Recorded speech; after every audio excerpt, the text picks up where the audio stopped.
Greenland হলো ডেনমার্কের একটা স্বায়ত্তশাসিত অংশ এবং যারা গ্রিনল্যান্ডে বসবাস করেন এই ৫৭,০০০ মানুষ, এটা ২১ লক্ষ বর্গ কিলোমিটারের একটা পৃথিবীর সবচেয়ে বড় দ্বীপ, বরফে আচ্ছাদিত এবং জলবায়ুর পরিবর্তনের বিরূপ প্রভাবের কারণে সেখানে হিমবাহ গলছে।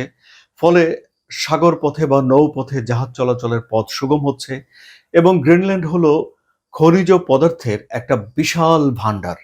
অপ্রচলিত যেসব খনিজ আছে তার মধ্যে ২৩টি পাওয়া যায় এই গ্রিনল্যান্ডে এবং এই খনিজগুলো দিয়ে এমন সব জিনিসপত্র তৈরি করা যায় যা আগামী দিনের পৃথিবীর মানুষের সভ্যতার অগ্রগতির, ডিফেন্স প্রতিরক্ষার যেসব প্রযুক্তিগুলো আসবে, যন্ত্রপাতিগুলো আসবে, সেগুলো তৈরি করার জন্য এগুলো ব্যবহার করা হবে। এখনই আপনার অত্যাধুনিক জাহাজ, অত্যাধুনিক অস্ত্র তৈরি করার জন্যে এবং প্রযুক্তি, এই যে মোবাইলের ব্যাটারি ইত্যাদি নানান কিছু তৈরি করার জন্য এসব খনিজগুলো ব্যবহার করা হয়ে থাকে।